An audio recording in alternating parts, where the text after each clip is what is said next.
a donné une indication sur comment notre gouvernement doit être perçu parce que nous sommes engagés à le faire et nous avons signé un acte d'engagement à la clôture de 10 travaux, sûrement que beaucoup d'entre vous ont couvert ces activités. Et donc ce soir, nous allons faire un focus sur un pilier essentiel pour le développement et la reconstruction de notre pays, la République démocratique du Congo, la justice. Le président de la République en parle plusieurs fois, régulièrement. Nous savons tous quels sont les défis qu'il faut relever dans ces secteurs parce que nous tous, nous avons sûrement des Bibles où nous lisons que la justice élève une nation. Et ce soir, donc, nous avons le privilège de recevoir Monsieur le ministre d'État, ministre de la Justice et garde des Sceaux, honorable Constant Mutamba. Vous n'êtes pas présenté, mais ce soir, c'est votre première participation à cet exercice. Donc, 36 ans, député national, de l'opposition, je précise, et même au gouvernement, vous êtes pour le compte de l'opposition, avocat, candidat président de la République. Avant qu'on aille d'ailleurs dans les vifs du sujet, comment avez-vous accueilli votre désignation à ces prestigieux postes de garde de sceaux du gouvernement de la République démocratique du Congo? Mais avec beaucoup de modestie, pour avoir une petite expérience sur la question de la gestion de la chose publique. Mais avant d'aborder cette émission, je voudrais m'acquitter d'un agréable devoir, celui de remercier son Excellence Monsieur le Président de la République, chef de l'État, pour son choix, le choix porté sur ma modeste personne pour le compte de l'opposition politique, lequel choix a été aussi accepté par son Excellence Madame la Première ministre, pour assumer ces lourdes charges de ministre d'État, ministre de la Justice et garde des Sceaux. Et donc le jour où il m'a été annoncé que j'étais nommé ministre d'État, ministre de la Justice et garde des Sceaux, j'ai accueilli cette nouvelle avec beaucoup d'humilité, beaucoup de modestie. Voilà, monsieur le ministre d'État, ministre de la Justice, il y a beaucoup de sujets que vous abordez dans le cadre de vos responsabilités en tant que ministre de la Justice. Nous n'aurons sûrement pas le temps de tout épuiser, mais comme des traditions au cours de cet exercice des redevabilités, qu'est-ce que vous pouvez nous dire en liminaire de votre vision, évidemment, ou de comment vous comptez mettre en œuvre la vision du président de la République dans le cadre de votre secteur? Vous savez, le chef de l'État, lorsqu'il nous a nommés, il nous a assigné un certain nombre de missions claires. C'est de faire l'état des lieux du secteur de la justice qualifié de malade. Et ensuite, proposer une grille d'action qui pourront évidemment répondre aux attentes non seulement du chef de l'État, mais aussi et surtout de notre population. Ça veut dire que nous avons été à la recherche de la thérapie, du produit, médicaments qui pourront éventuellement aider à guérir cette justice qualifiée de malade. Et pour ça, nous avons identifié un certain nombre de priorités. Ça veut dire qu'il faudrait réformer. Le chef nous a donc assigné la mission d'être le ministre de la Justice réformateur. Réforme sur un certain nombre de questions, notamment les climats des affaires. Il faut impérativement redonner confiance aux Congolaises et aux Congolais, redonner confiance aux opérateurs économiques, redonner confiance aux étrangers qui choisissent la RDC comme seconde patrie. Et pour ça, il faut rapidement travailler sur la sécurité juridique et judiciaire. Cela nécessite des réformes.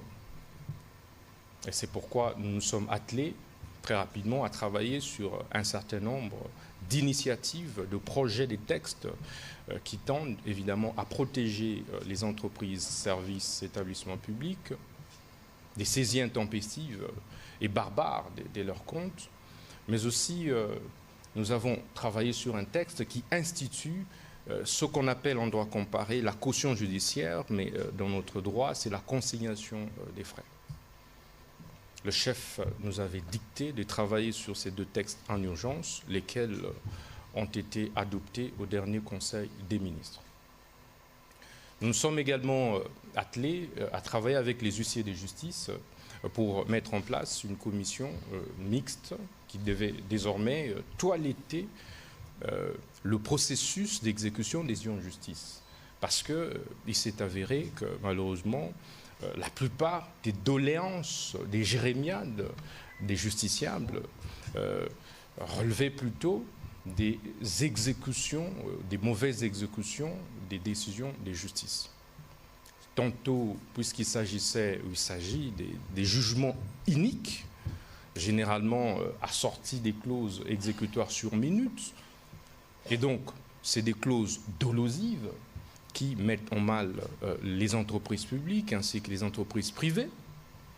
Et donc il fallait arrêter ça, en complicité avec malheureusement certains juges véreux. Je ne dis pas que tous les juges sont véreux, certains magistrats véreux, certains avocats véreux, certains huissiers véreux. Et bref, il fallait arrêter tout de suite l'hémorragie. Nous sommes attelés à cela et je pense qu'avec ces mesures et ces réformes que nous venons d'amorcer, apporter dans les jours et semaines qui viennent, nous allons devoir stopper de manière drastique cette hémorragie des détournements, des délinquances économiques et financières. Nous nous sommes également attelés à travailler sur le parquet financier. Au deuxième Conseil de ministres, le chef de l'État nous avait instruit de manière claire de réfléchir sur la mise en place du parquet économique et financier en vue de lutter efficacement contre la corruption et la délinquance économique et financière.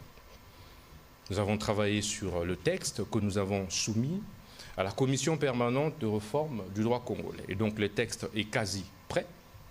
Et dans les jours qui viennent, nous allons devoir le transmettre à la Commission des lois pour son adoption au Conseil des ministres avant de le transmettre au Parlement.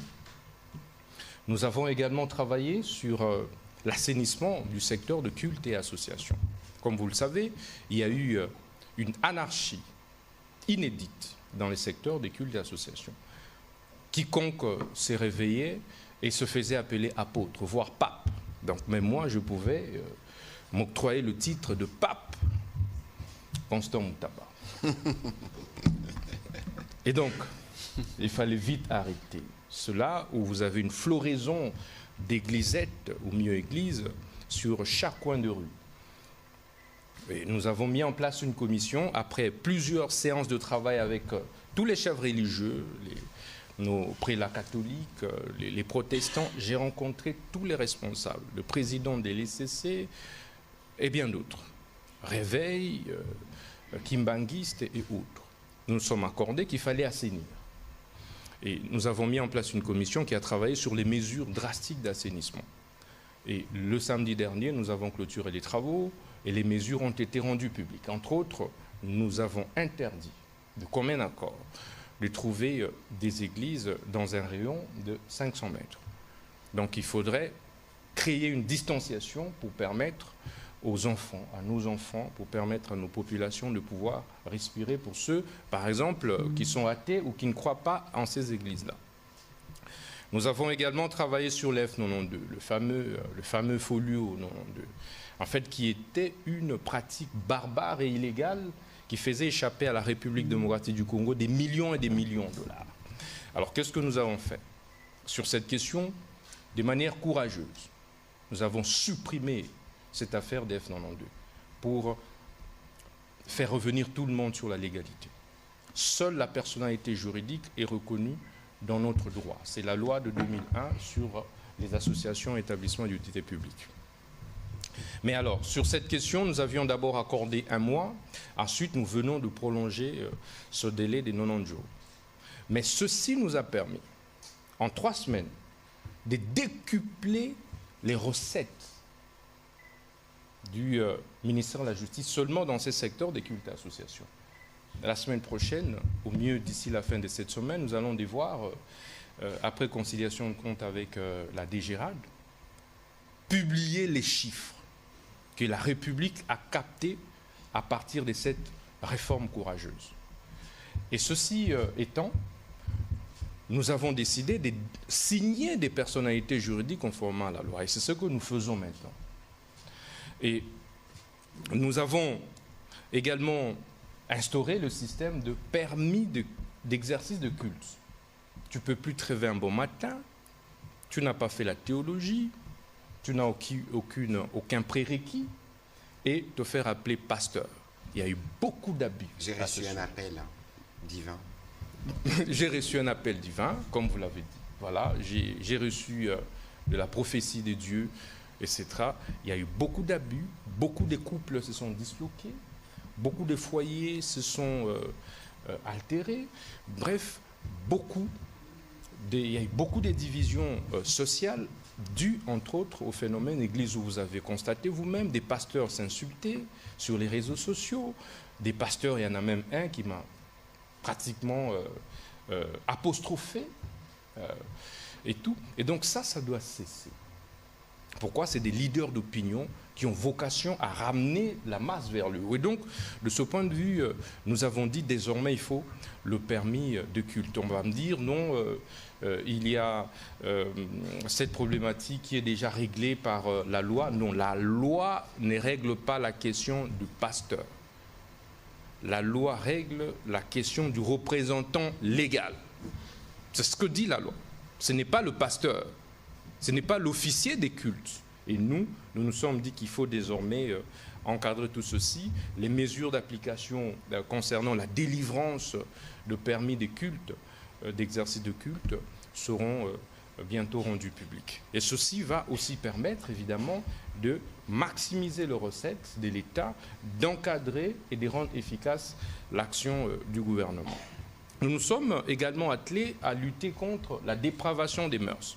Évidemment, il y a eu de la confusion sur cette question, où j'ai vu des campagnes de certains médias contre notre modeste personne. Non, nous sommes une société bantoue.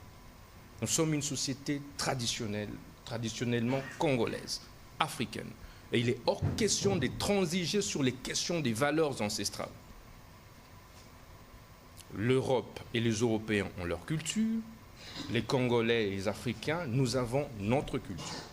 Et de ce point de vue, il est inadmissible de voir la manière dont la dépravation des mœurs a été mise au devant de la scène.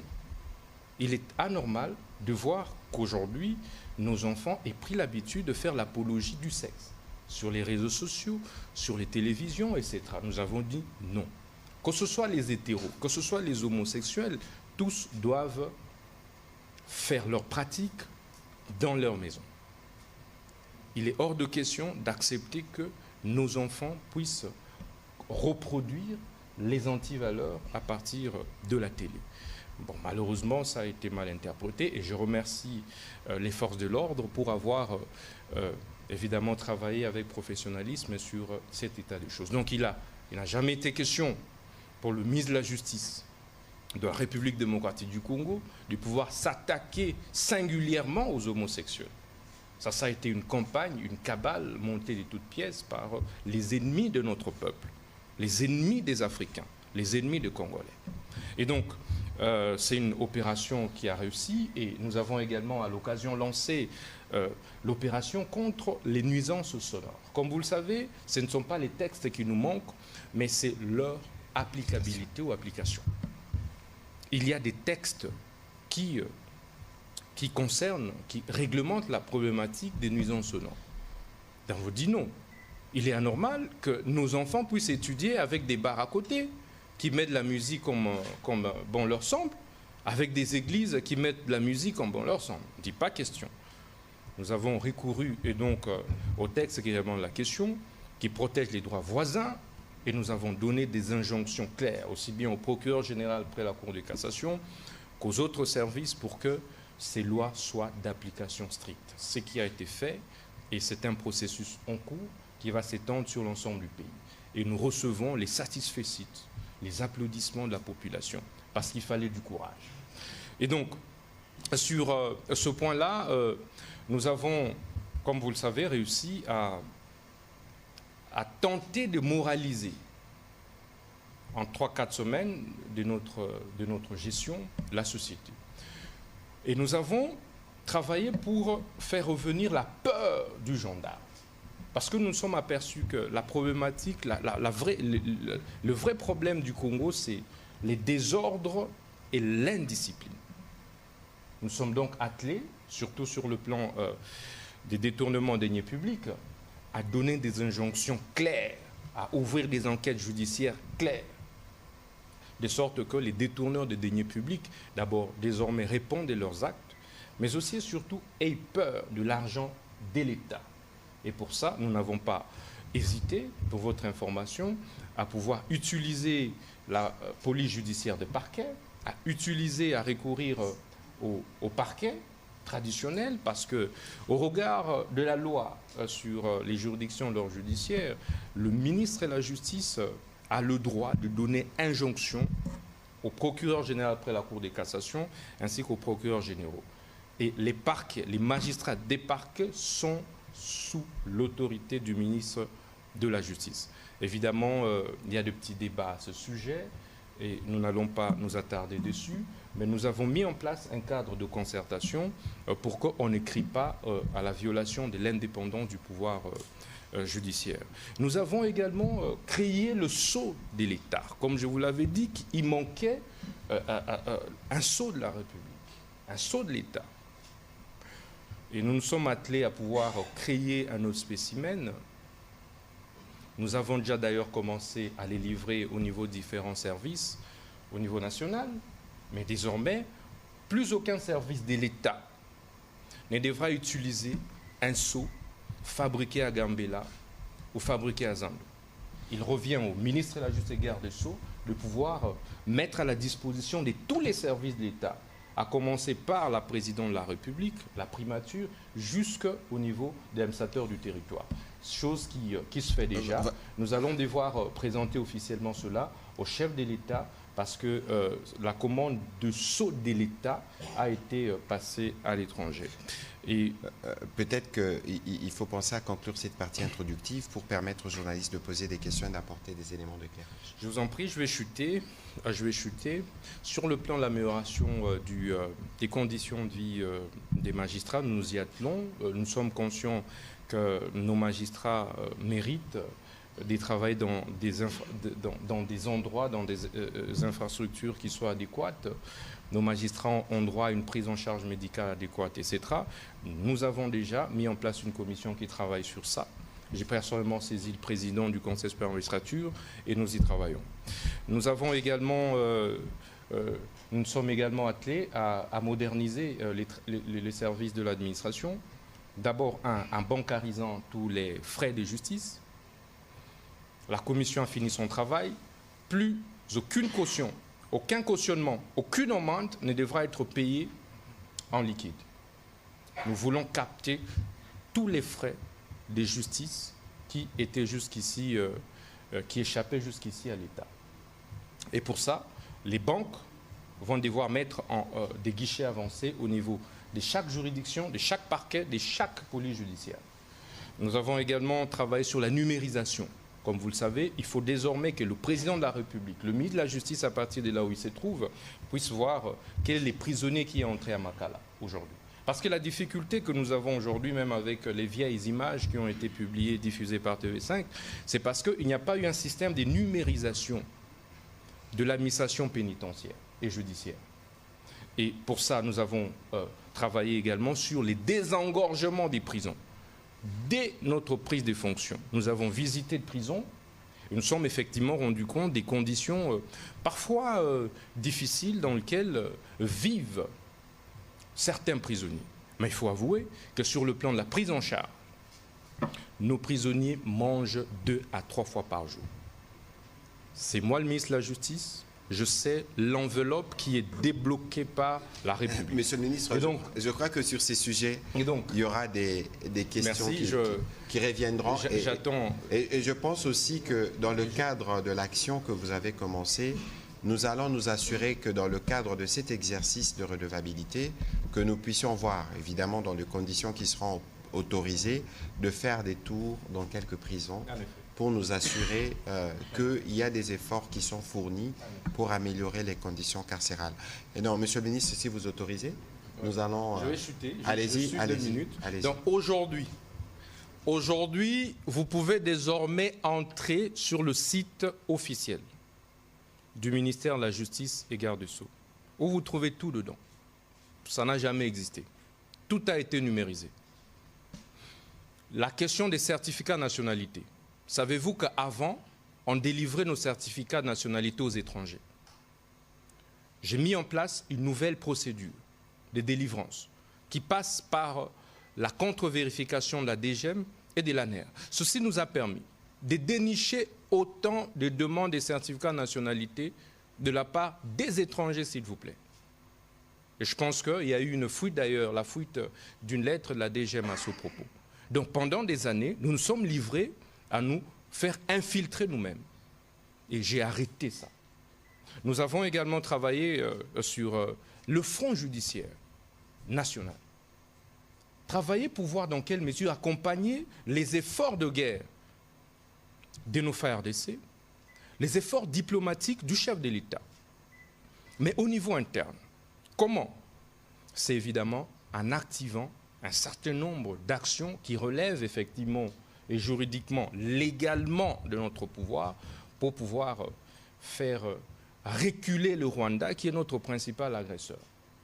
Faire reculer les traîtres de la République que vous connaissez et je pense que nous aurons l'occasion d'y revenir. Voilà, Merci. Monsieur le ministre de la Justice, il y a tellement à dire dans votre secteur. Les plus importants, ce que nous voulons dans le cadre de cet exercice de redevabilité qui nous a été recommandé plusieurs fois par le président de la République, nous assurer que les Congolais comprennent le sens d'abord de la vision, mais aussi les efforts qui sont consentis pour avoir un secteur de la justice assaini. Alors, on va commencer cette partie des questions avec M. Amédée Moirabou, qui sera suivi de M.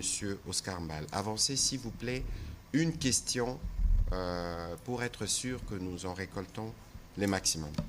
S'il vous plaît.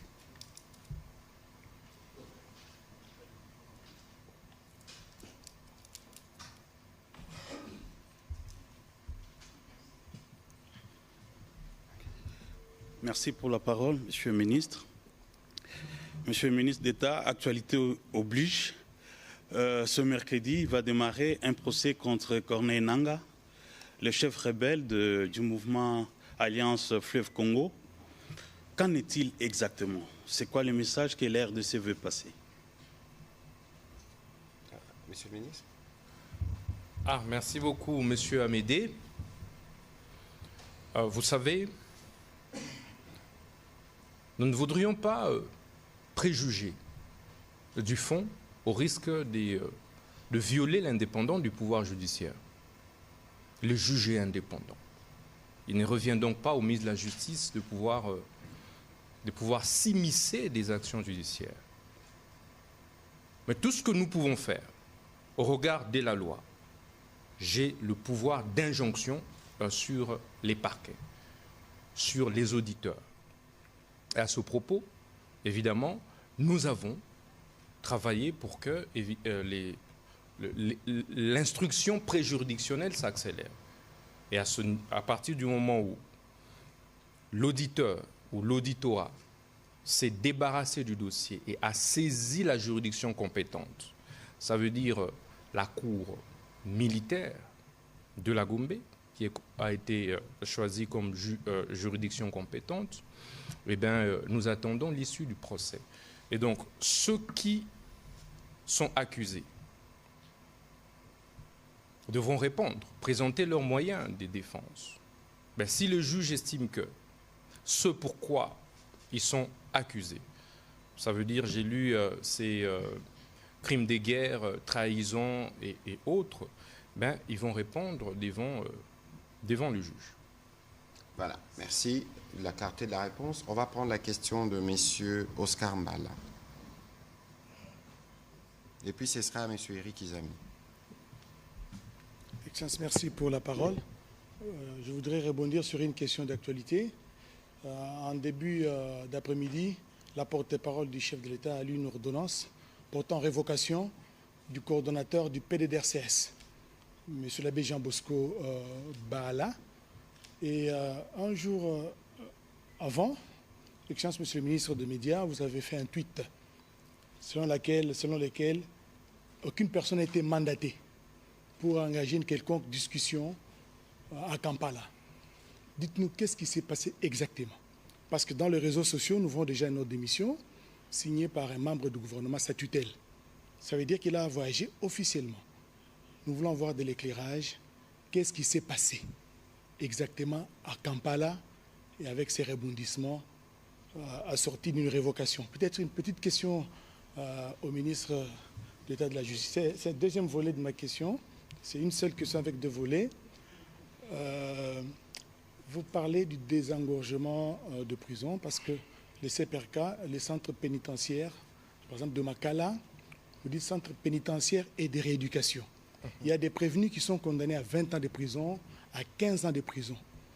Ils ont les soucis peut-être d'étudier, dans le cadre de la rééducation, faire un master, les doctorats, parce qu'ils ont 20 ans en prison. Vous n'entreprenez-vous, est-ce que vous n'entreprenez-vous pas de mettre à leur disposition des cours même à distance ou même des universités à l'intérieur, des professeurs viennent leur rendre visite et leur donner des cours sur place. Parce que c'est le volet rééducation. 20 ans sans étudier, voilà, sans rien faire. On se rééduque pas en faisant un master. Bon, encore que ça dépend au cas par cas. Alors, sur votre première question, les choses doivent être bien claires.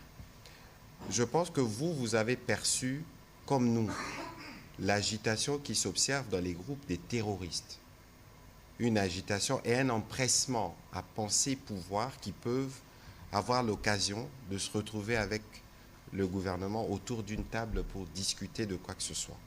Nous l'avons dit et redit ici, il est hors des questions d'envisager une quelconque forme de dialogue ou des négociations avec les terroristes que je m'abstiens de citer.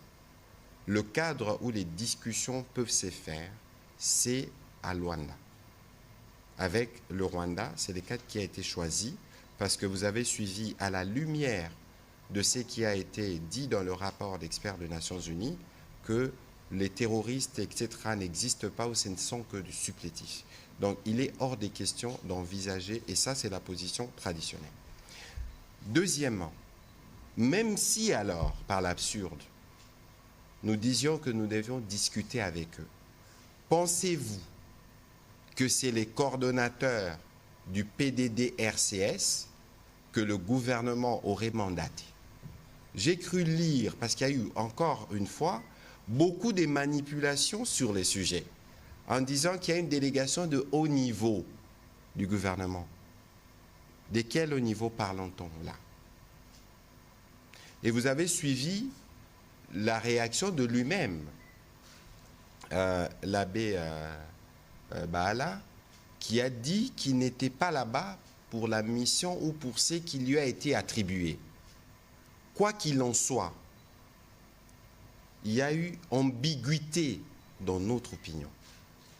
Et dans le tweet que je fais hier, c'était pour casser toute forme, alors toute forme de manipulation, croyant que le gouvernement avait dépêché quelqu'un pour prendre langue avec les autres.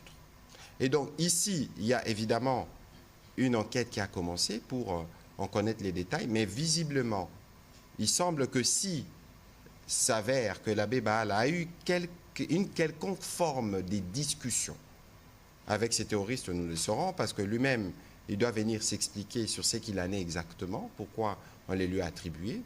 Donc il peut se trouver qu'il a abusé de la confiance du vice-premier ministre et ministre de la Défense. Parce que les sujets que lui-même explique le cadre de sa mission étaient pour aller voir des LRA ou des enfants congolais enrôlés. Et donc il y a encore une partie de l'histoire qui doit être bien clarifiée, mais ici, je rappelle que nous, le seul cadre, c'est le cadre de Luanda. Et j'ai entendu dire ou lire quelque part que ça s'est fait sous les auspices du président Uhuru Kenyatta, ce qui est totalement faux. Le président Kenyatta échange régulièrement avec le président de la République, mais aussi avec les hauts représentants qui avaient, M. Serge Tshibangu, qui avait accompagné le président Uhuru durant toutes ces phases des discussions avec les groupes armés. Le président Uhuru se trouve à New York. Alors comment pensez-vous qu'une telle initiative peut être possible. Et puis, il ne faut pas oublier que nous avons, nous, demandé des clarifications au gouvernement ougandais. Vous avez vu que ma collègue, la vice-ministre des Affaires étrangères, avait reçu les chargés d'affaires de l'Ouganda parce que pour nous, comme il était prévu, nous attendons des clarifications. Et dans les premières réponses qu'elle a données à notre collègue, c'est de dire, et ils ont même fait un tweet pour dire que l'Ouganda ne soutenait pas le M23. Mais pour nous, ce n'est pas encore suffisant. Nous devons être clairement édifiés sur tout ce qui a été dit dans le rapport des experts des Nations Unies. Ce n'est qu'en ce moment-là, parce qu'il y a des contacts entre les deux pays, qu'on pourrait envisager, pourquoi pas, de recevoir ici une délégation de l'Ouganda qui viendrait pour ceci ou pour cela. Donc ici, il faut que les choses soient bien claires. Pas des négociations, pas des dialogues avec des terroristes. Personne n'a été mandaté. Et tout ce qui a été dit sera tiré bien au clair parce que je constate aussi qu'il y a eu, comme d'habitude, beaucoup de manipulations dans les stricts objectifs de désorienter notre opinion. J'espère que j'ai été assez clair sur le sujet. Monsieur le ministre d'État, une réaction à la question qui vous avait posée.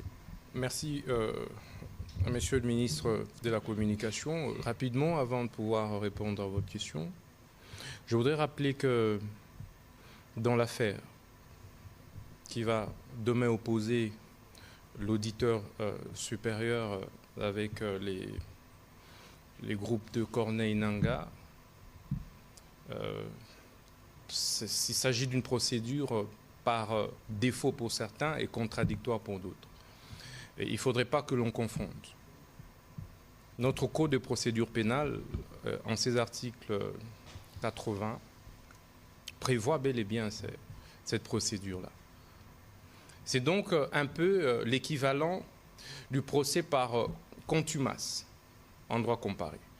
Donc il ne faudrait pas que l'on confonde parce que j'ai lu quelques petites confusions dans ce sens. Donc nous avons des hauts magistrats, des grands juristes, des juges et des magistrats suffisamment compétents et outillés.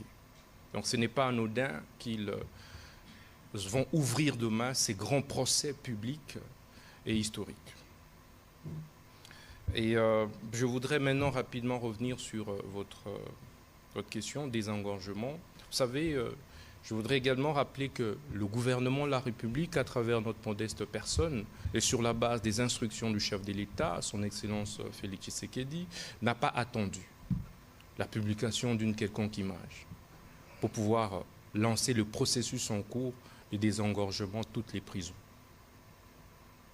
C'est donc à cet effet que nous attendons les conclusions de la Commission nationale et des sous-commissions que nous avons mises en place au niveau de toutes les prisons pour pouvoir envisager des mesures drastiques à prendre. Mais nous n'excluons pas, dans le cadre de l'amélioration des conditions de vie des prisonniers, des détenus, la possibilité pour certains d'apprendre. Je vous informe déjà que la République démocratique du Congo a voté une nouvelle loi portant sur les régimes pénitentiaires. Et aujourd'hui, au niveau du secrétariat général de la justice, vous avez toute une direction qui s'occupe de la production pénitentiaire. J'ai été à Luzumu, je vous informe qu'aujourd'hui les prisonniers font des champs, les prisonniers font des activités agro-pastorales. Et c'est pour bientôt Kananga et dans d'autres provinces du pays. Donc les prisonniers sont suffisamment pris en charge pour pouvoir s'autonomiser et pour s'épanouir. Merci. Voilà, M. Eric Izami, s'il vous plaît. Et puis ce sera M. Alain Lino. Merci de la parole, Monsieur le ministre. Vous avez pris, d'abord, je commence par saluer votre courage, l'un et l'autre, et l'ensemble du gouvernement par rapport à tout ce que vous faites pour la République démocratique du Congo, mais particulièrement pour le ministre d'État, ministre en charge de la justice et garde des Sceaux. Il n'y a pas longtemps, vous aviez pris un certain nombre de mesures pour, par exemple, empêcher le déplacement de l'ancien ministre des Finances, Nicolas Kazadi-Kadimanzouji. Mais finalement, il avait réussi à prendre son envol pour Paris. Et puis, nous avions appris, par ailleurs, qu'il est revenu sur Kinshasa hier. Ma question, c'est qu'est-ce qui va arriver par la suite? Parce que vous dites ici que devez désengorger. Nous avions appris par ailleurs qu'il y a des prisonniers qui avaient volé des poules qui se trouvent à Makala. Mais pour ceux qui sont accusés, parce qu'il y a encore la présomption d'avoir été des présumés auteurs de malversations financières qui vont au-delà de millions et tout ça, ils courent la rue parfois. C'est quoi la suite pour ces dossiers particulièrement? Alors, Monsieur Eric, je peux vous rassurer que le chef de l'État nous a donné mission de sévir. Et nous serons intransigeants, intraitables vis-à-vis de tous les détourneurs des deniers publics de l'État. Tout celui qui aura détourné un seul dollar des Congolais, sa place sera à la prison. Et nous réserverons des réponses implacables à cela. Et s'agissant du dossier auquel vous faites allusion, de l'ancien ministre des Finances, vous devriez simplement retenir que nul n'est au-dessus de la loi, mais en même temps, tous, même vous, en cas d'accusation, vous bénéficiez au regard de notre Constitution de la présomption d'innocence. Seul le juge, alors seuls les juges est habilité au regard de notre droit à pouvoir condamner quelqu'un pour un fait infractionnel. Et donc je ne voudrais pas ici m'immiscer dans une instruction en cours. Le seul rôle du ministre de la Justice au regard de notre loi, c'est de pouvoir donner injonction au procureur général de la cassation, aux procureurs généraux. Dès l'instant où l'instruction préjuridictionnelle est lancée, le ministre de la Justice est dessaisi. C'est la difficulté. Et de ce point de vue, je ne peux donc pas opiner sur la question. Cependant, nous avons mis en place un cadre de concertation avec le procureur général près la Cour de cassation pour suivre tous les cas liés au détournement de deniers publics de près. Et vous pouvez vous assurer que personne de cité n'échappera à la justice. Merci. Alors, si je peux me permettre un petit commentaire sur le sujet, parce que je vois que, d'abord, on n'a jamais autant lutté contre le détournement dans ces pays que maintenant. Je pense en même temps qu'on n'a jamais autant fait des pédagogies pour ce qui concerne les questions liées au détournement. La preuve, nous avons été entretenus aujourd'hui par le président de la Cour de compte. Je ne sais pas si, avant 2-3 mois, vous aviez déjà vu un procès contre des comptables publics de la Cour de compte. Je pense que vous le voyez. Je pense aussi que le travail qui est fait par l'inspecteur général de finances n'est regardé qu'en partie.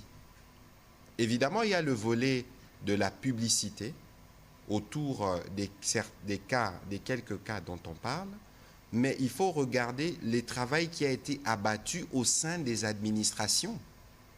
Avec le patrouille financière, il y a quelques mois, ici, à la télévision nationale, par exemple, une entreprise qui est sous ma tutelle, vous ne pouvez même pas dépenser un certain montant, 500 ou 1000 $, sans que les inspecteurs qui étaient là ne prennent des précautions de vérifier. Et ça, c'est dans toutes les entreprises publiques. Et donc, il y a lieu de remettre les choses dans leur contexte. Parce que c'est dont on parle, des détournements ou des scandales financiers, sont d'abord mis sur la place publique par des institutions qui ont été renforcées par le gouvernement et par le président de la République. Donc il faut considérer que dans tout ce qui est dit, encore que le ministre de la Justice l'a dit ici, lorsqu'il y a des cas qui sont révélés dans l'opinion, il appartient à la justice de venir déterminer les culpabilités. Mais cette tendance de voir comme une forme de récupération politicienne sur ces sujets me pousse à vous dire, comme professionnel des médias, il faut aussi refaire alors le tour de toutes les entreprises publiques et regarder comment ces entreprises sont dorénavant gérées. Et donc, faisons la part de choses, nous combattons les détournements avec toute notre énergie, mais il ne faudrait pas partir de 2 cas, 3 cas, pour généraliser, parce que la tendance est de dire « Ah, là-bas, il n'y a que des détournements. C'est totalement faux parce que si vous regardez dans les entreprises publiques, la relation avec l'argent public a changé. Et donc, il faut que cela soit bien clair. On va évoluer sur d'autres sujets avec Alain Lino Marcelo, et puis ce sera Serge Seka et M. Michael Bakemba, s'il vous plaît.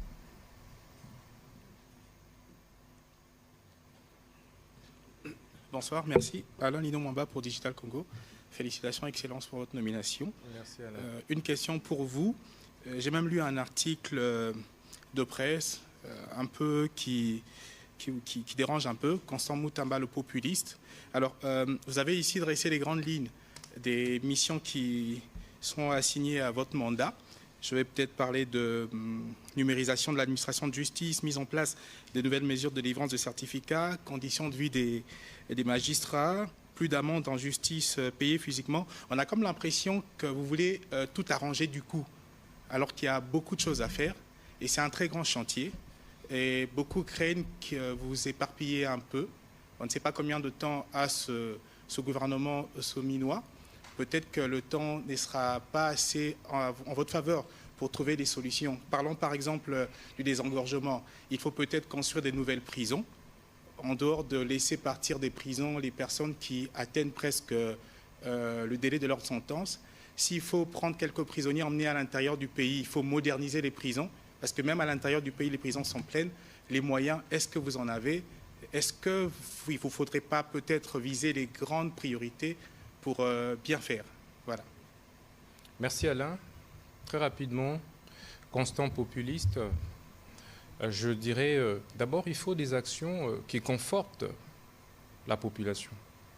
Nous sommes dirigeants, nous sommes gouvernants exécutifs pour agir en conformité avec les attentes de notre population. Si c'est en cela que vous qualifiez constant populiste, eh bien je le suis.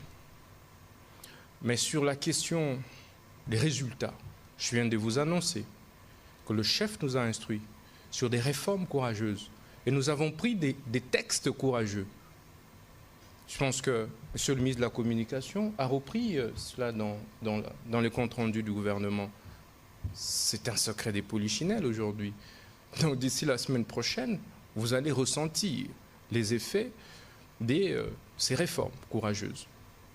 Je vous ai parlé de la numérisation, mais entrez sur le site du ministère de la Justice. C'est une réforme majeure. Mais je vous ai parlé du certificat de nationalité. Mais vérifiez. Allez à la DGM. C'est ça du populisme. Je vous ai parlé que la suppression du F92 a fait décupler les recettes au niveau du ministère de la Justice. Mais allez vérifier.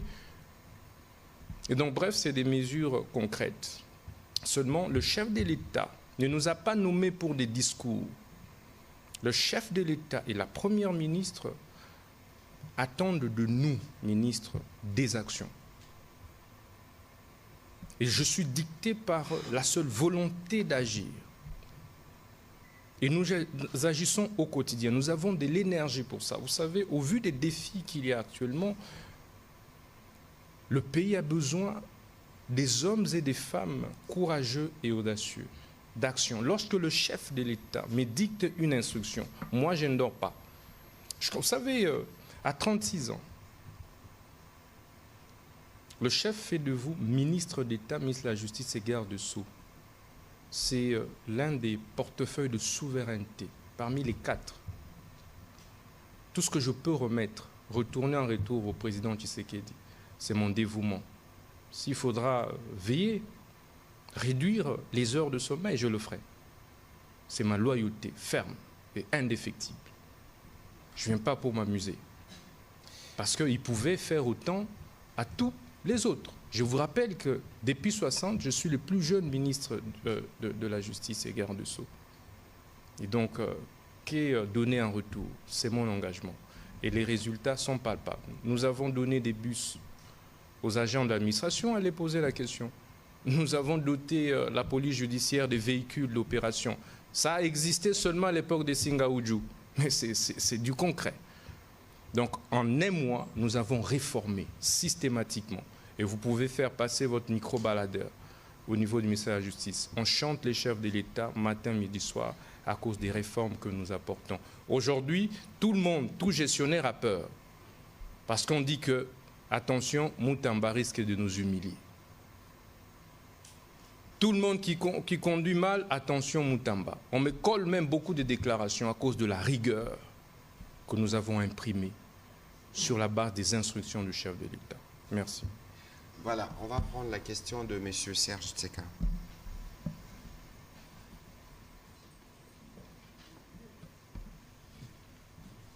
Merci pour la parole, Monsieur le ministre de la Communication. Merci aussi au ministre de la Justice et garde des Sceaux. Je salue votre activisme et beaucoup d'énergie et je vous le souhaite en tout cas pendant votre mandat. J'ai noté que vous voulez aller en lutte contre les détournements et tout cela en instituant très prochainement de parquet financier. Mais maintenant, nous avons la Cour des comptes qui a aussi un parquet en son sein qui peine à commencer certaines affaires. Comment vous pouvez penser aller plus loin pendant que déjà avec la Cour des comptes, il y a quelques soucis en rapport avec quelques affaires en cours? Et juste une toute petite question. Améliorer la condition des magistrats, c'est bien, mais le personnel, toute la mécanique qui travaille pour que la justice soit rendue, pose problème aussi parce qu'il y a des cabinets de certaines cours sortants qui n'ont jamais été payés. Je pense ici à la Cour de cassation, le cabinet sortant, les membres ne sont pas payés, ils en souffrent. Si vous pouvez aussi regarder dans ce sens-là, c'est aussi ça, améliorer la justice. Merci. Très rapidement, il y a une différence à établir entre Cour de compte, qui est un organe technique et administratif, à distinguer du parquet financier, qui est un organe judiciaire, répressif. Donc la Cour de compte ne peut pas envoyer quelqu'un à la prison. Donc c'est ça la différence. Alors que le parquet financier est dissuasif. Donc il instruit et il peut immédiatement envoyer en prison. Et pour ça, je vous informe que je viens de mettre en place une unité interservice de toutes les structures qui travaillent dans la lutte contre les blanchiments de capitaux et financement du terrorisme. Vous avez dedans, par exemple, la Cogebisco, que vous avez certainement entendu parler, la Sénaref, Colup et bien d'autres. Désormais, au regard de la nouvelle loi sur les blanchiments de capitaux, à son article 130, il est prévu désormais des confiscations sans condamnation.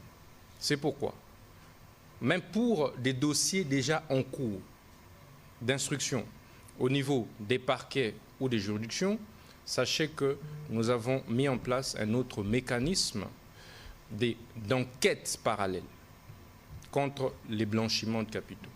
Et donc, du coup, nous aurons désormais la possibilité, pendant qu'il y a instruction préjuridictionnelle devant le parquet, de pouvoir confisquer, saisir et confisquer.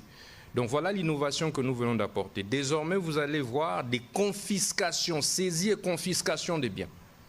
Eh bien, si vous venez à être acquitté, ben, on vous libère, on vous retourne vos biens. Pourquoi? Nous avons constaté que parfois on condamne des gens, on fait des procès et on reste avec des éléphants blancs. C'est le cas avec les maisons préfabriquées, où nous avons remarqué, moi-même j'ai visité ça à la cité Tchachi, où, oui, nous avons fait beaucoup de bruit. Je suis d'accord. Mais après, est-ce qu'on a finalisé les travaux? Devrions-nous continuer avec cette allure ou pousser les soi-disant détourneurs de deniers publics plutôt à finaliser les travaux? Je pense que le peuple, même le chef de l'État, attend plutôt de nous, justice, des réparations équitables. Et donc nous activons des mécanismes comme ça pour désormais pousser tous ceux qui sont arrêtés dans le cadre des détournements à pouvoir parachever les travaux pour lesquels la République avait décaissé des moyens. Voilà, on va prendre Michael Bakemba. S'il vous plaît, pas des répétitions des questions, évoluons sur le sujet. Merci, Monsieur le ministre, pour la parole. Ma question s'adresse d'abord au porte-parole du gouvernement Fallon, J'ai vous pouvez une avancer question pour la le prochaine question. porte-parole du gouvernement. Monsieur le ministre, l'opinion voulait savoir comment expliquer, selon les informations de notre possession, les dollars américains dans les cités, les localités où Corneille Nangaa et ses complices occupent, le dollar américain s'échange à 2000 francs congolais, alors qu'ici, à la capitale, s'échange à 28 000 francs congolais. Là, c'est la question pour le ministre de la Communication et Médias. Une question également au ministre d'État, ministre de la Justice et garde des Sceaux, Maître Constant Moutamba. Depuis votre arrivée à la tête de ces ministères, vous avez entrepris beaucoup de réformes, beaucoup d'actions initiées pour la réforme, pour redresser le système judiciaire congolais. La proposition voudrait savoir que représente pour vous les pitbulls, les gros chiens méchants, terreux, que vous avez amenés lors de votre remise et reprise. Je crois que on pourrait s'exempter de répondre à cette question parce que nous voulons aller sur des questions essentielles. Peut-être que le ministre pourra faire un léger commentaire. Et je ne suis pas sûr d'avoir bien saisi la pertinence de votre première question, mais ici, il faut avoir des vraies références. De vraies références avant de se faire une opinion. Et donc, on va évoluer. Monsieur le ministre, vous voulez faire un petit commentaire sur... Bon. Bon, par rapport à l'image de chien, le chien, c'est la discipline. Les chiens, c'est la rigueur. C'est la sanction. Donc, c'était une image, je voulais faire passer. Il n'y aura plus de place pour les détourneurs de deniers publics. Il n'y aura plus de place pour l'anarchie. Donc, tout celui qui va s'amuser à détourner les deniers publics de l'État, aura le chien devant lui, ou face à lui. Merci. D'accord. Madame Fallon, et puis ce sera Madame Grace Ndabi. Et on va clôturer avec une question en Lingala. Merci, Monsieur le ministre, pour la parole. Monsieur le ministre de la Justice, j'ai deux questions à vous poser. La première, je vais rebondir à la question de mon confrère Alain Lino. Jusqu'où irez-vous avec ces communiqués ou décisions en cascade? Ça, c'est la première question. La deuxième question, une frange des étudiants des différentes promotions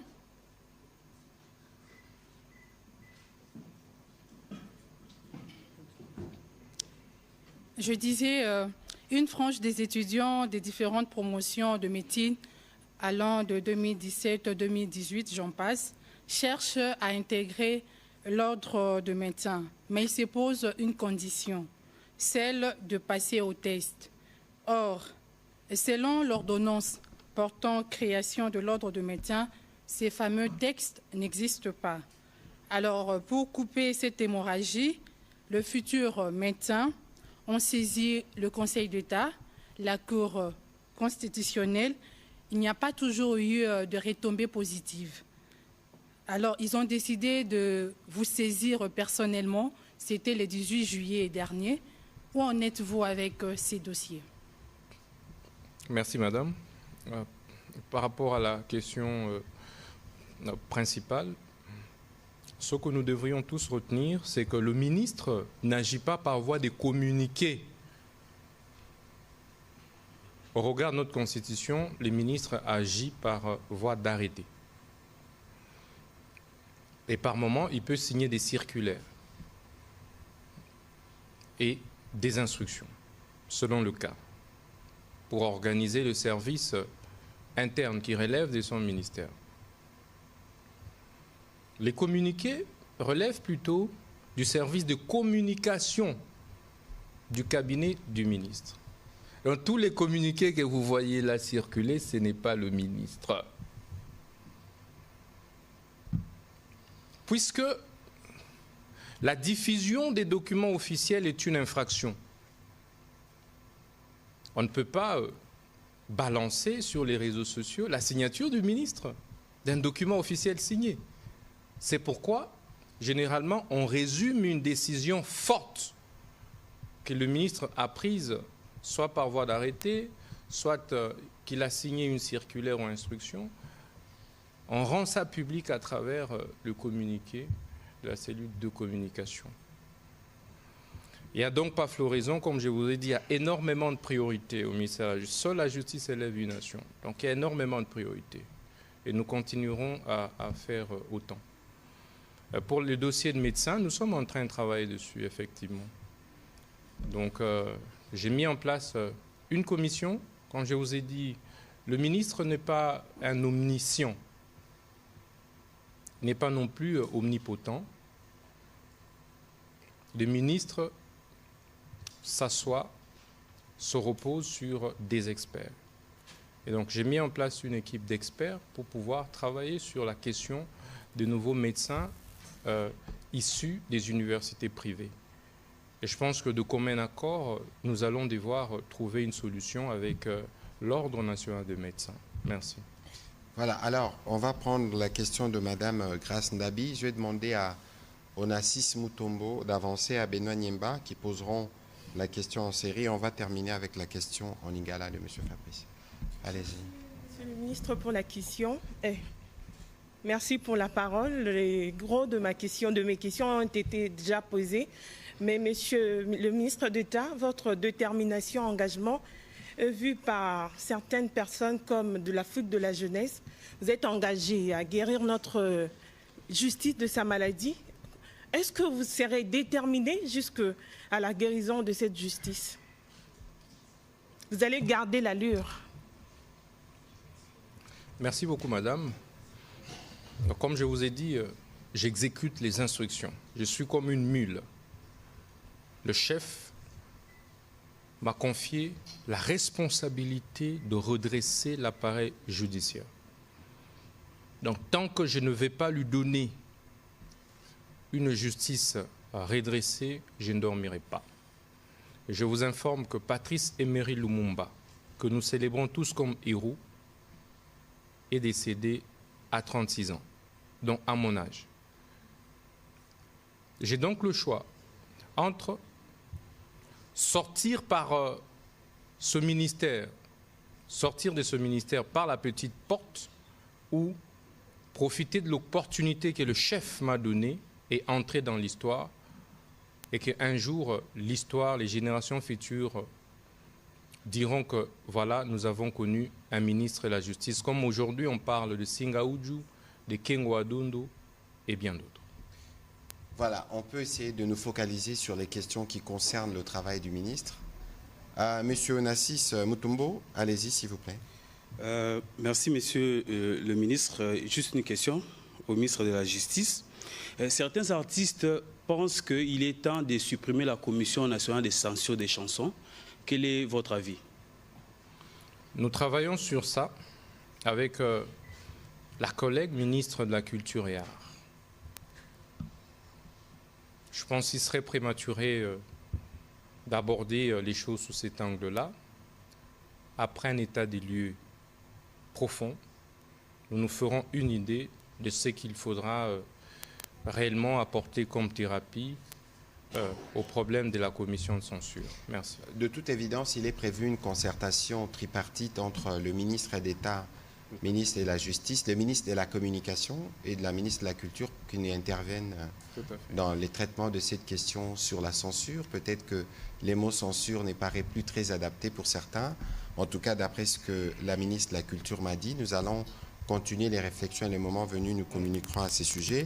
Mais rapidement, une question de M. Tfredici dans la salle. Monsieur le ministre, il y a 500, je la pose à sa place, il y a 500, vous dites que les églises ne peuvent pas être séparées de 500 mètres, mais quid de celles qui existent déjà et qui sont voisins, justement? Comment vous allez arbitrer ces cas de voisinage, si on peut se permettre?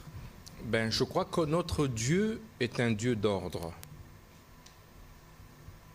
Et de ce point de vue, nous sommes pour la liberté de religion. C'est consacré dans nos lois, dans notre Constitution.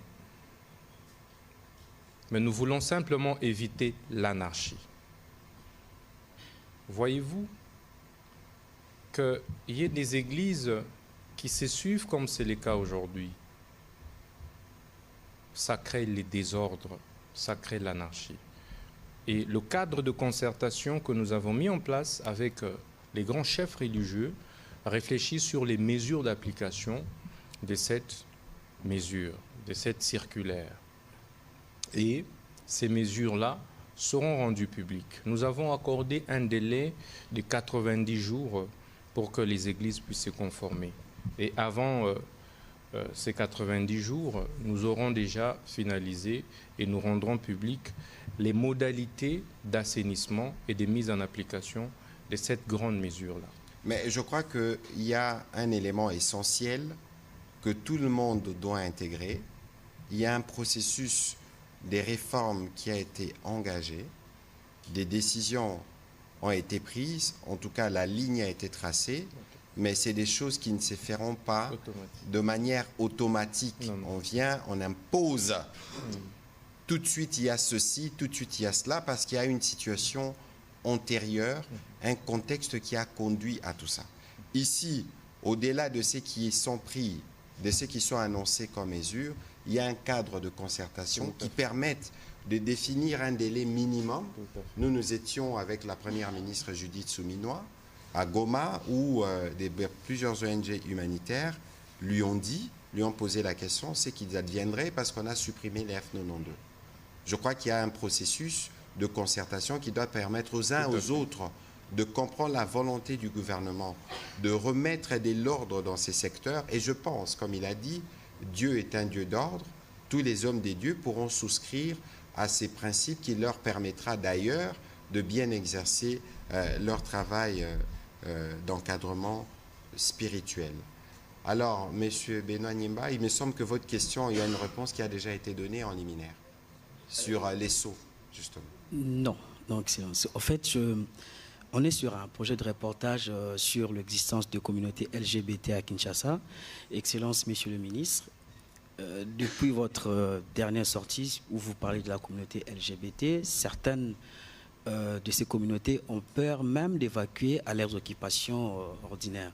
Alors, la question de savoir, aujourd'hui, si la police arrêtait un des membres de communauté LGBT à Kinshasa, ils seront traités comme qui? Un criminel ou comment? Parce que, c'est que je sache, la Constitution congolaise jusqu'à présent n'interdit pas et n'autorise pas non plus l'existence de cette communauté.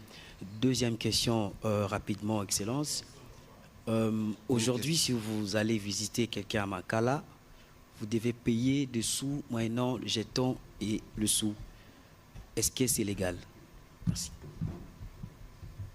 Monsieur le ministre. Ok, merci beaucoup. Je pense que j'ai répondu à votre question à l'entame de mes propos. Le gouvernement de la République, à travers le ministre de la Justice, ne s'attaque pas aux homosexuels. Je l'ai dit. Nous voulons assainir les mœurs. Nous voulons moraliser la vie publique. Je pense que cela nous concerne, nous, aujourd'hui, et même les générations futures. Ce que nous réprimons, c'est l'apologie de la dépravation des mœurs, des antivaleurs à caractère sexuel en général. Indistinctement. Ça n'est pas que les homosexuels, même les hétérosexuels. Il est anormal qu'aujourd'hui, nous retrouvions nos enfants, nos petites sœurs, nos petits frères, des jeunes, faire autant l'apologie du sexe sur les réseaux sociaux, sur les rues. Nous disons que si vous voulez recourir à des pratiques de cette nature qui dépravent les mœurs dans la société, il faut le faire dans vos maisons. Et sur cette question, les lois de la République sont claires. Il y a des infractions liées aux outrages aux bonnes mœurs. C'est le code pénal qui le dit. Donc nous ne sommes pas ici en train de parler de l'homosexualité ou quoi, non, pas du tout. Donc aucun homosexuel ou hétérosexuel ne sera arrêté sur la place publique simplement parce qu'il est. Parce que ça ne s'écrit pas sur le fond. Voilà. Il n'y a pas de réponse plus claire. On va prendre la question à Lingala. Monsieur le ministre d'État, il y a une petite question que j'ai reçue sur le fonds Frivao qui ont été payés par l'Ouganda comme dommage intérêt à la République démocratique du Congo. Qu'est-ce qu'il en est aujourd'hui? Merci.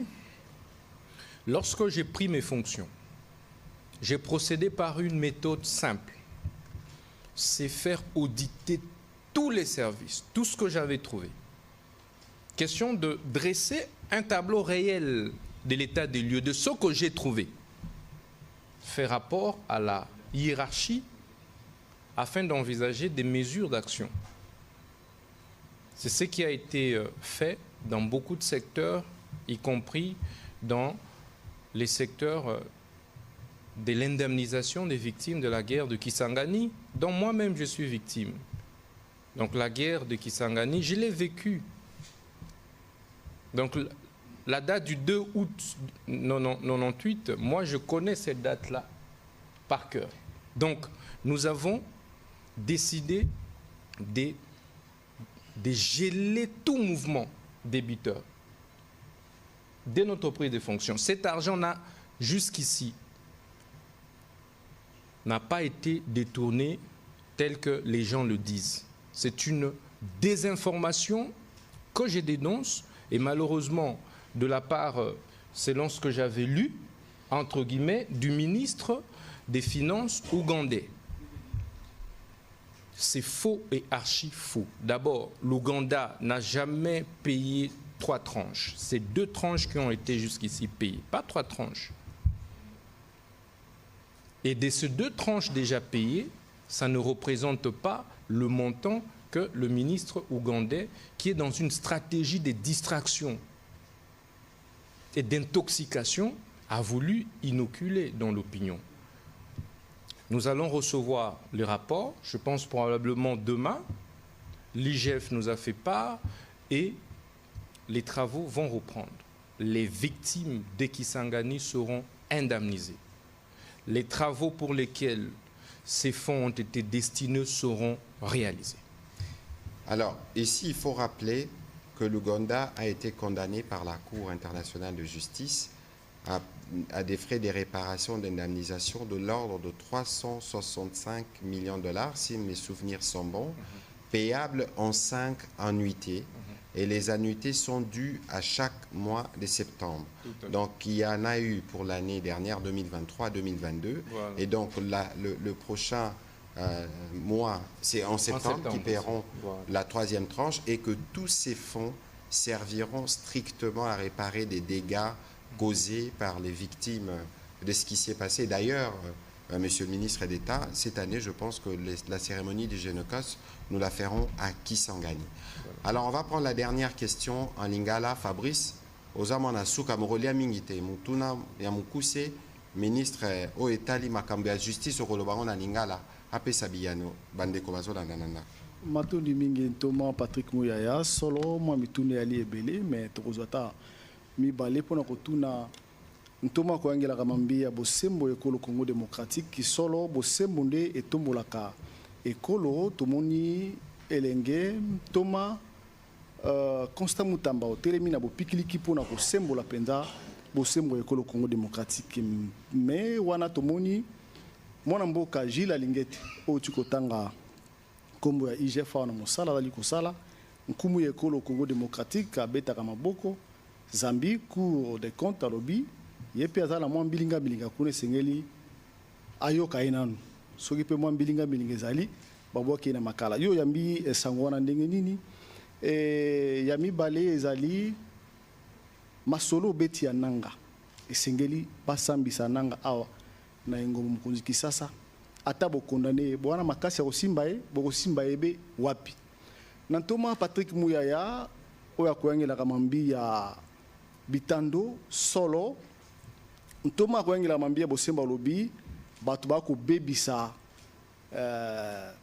éducation ya bana na banzela ya bitando na banzela ya TikTok ya Facebook mbano nini oyo kozwa po na kopesa etumbu na batu wana bako binaka obe mitakala na ba TikTok na ba Facebook bana na biso to kotikela ba telefone nyonso bakotalaka yango bakopratique bokomona te ke bokobebisa société matondi mingi.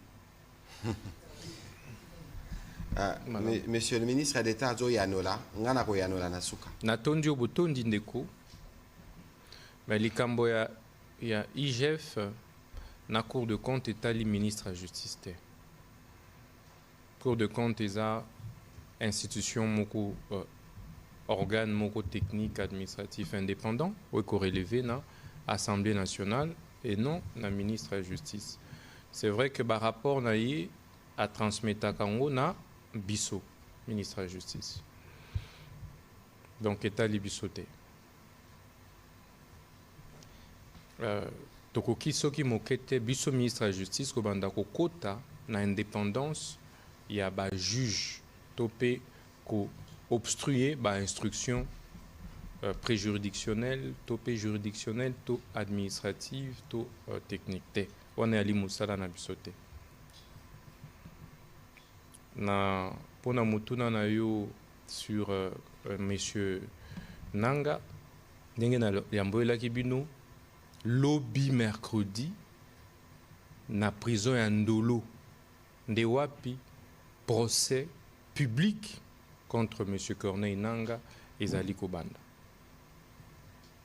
Mais biso ministre de la justice to ali na makoki te ya koloba déjà que Nanga za condamné tete. On est à mosala ya juge. Biso nyonso pe to kozala wana ko assister pour être juge asala mosala na ye ndenge longo bami. Soki amoniete bandeko Corneille Nanga na ba complice na ye nyonso baza il faut bazala condamné ako condamné. Soki akomona ete basali mabe soki mokote esengeli batika bango kimia batika bango pona makoki ya kokanga bango wana yapi kaka juridiction. Biso tokoki ko intervenir kaka nde na niveau ya coopération judiciaire et wana yali diplomatie judiciaire nde eko jouer soki que lobby décision est rendue par exemple contre bango. Donc à ce stade ici, il est hors de question ya kobanda ko préjuger sur eloko ekosalema après parce que procès bandi ekosuka lobby te. Donc instruction juridictionnelle eko bandande lobby et qui kozwa 1 mois, 2 mois, 2 ans et qui kozwa 10 ans. On est à libiso te. Merci. Voilà, otuni mutuna moko ezali motu ya mingi. Parce que biso nyonso tozotala ndenge ba réseaux sociaux ezomema ba dégâts ebele.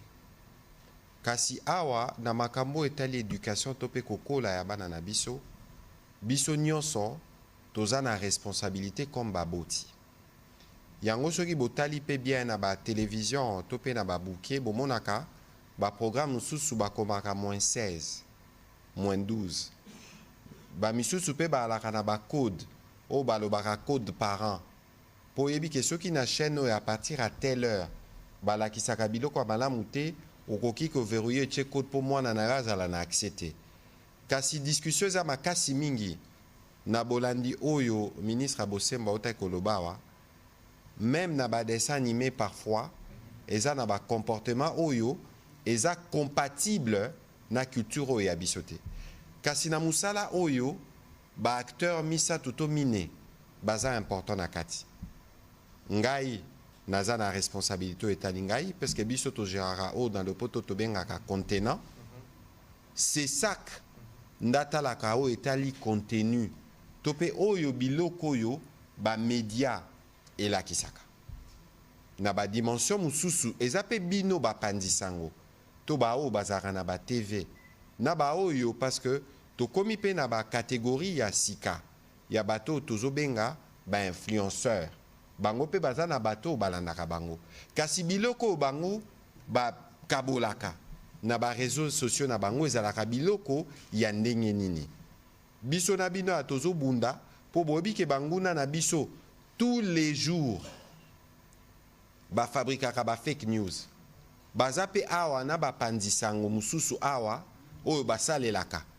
Ba romona batindi ki information à manipulation mutu alekisi yango bokanisi eza information normale mais soki okei otali na nsima okomonaka eza lokuta nga moko naza victime nango oyo bakozwa olobaki boye na makambo ya Uganda olobi basala clarification mais bamisusu basali video bakomi basali na montage balobi ya ministre Muyaya adédouané makambo ya Uganda mpona koseme confusion na mito ya bakongolais yango rôle na bino eza crucial mpona kovérifie na badimension oyo etali yo ya biso mais mpona kotala responsabilité oyo ya bino biso mingi l'air tozokola tozalaka na OZRT tozalaka kaka na chaîne moko chaîne nationale kasi lelo bana na biso baza na basollicitation ebele na cadre ya mandat na biso oyo ya sika oyo président na premier ministre bapesi biso responsabilité tokokontinue mpe mosala ya salubrité médiatique mpe na ndeko na ngai Christian Bosemena Sesak tokotala na ye ndenge tokotravaille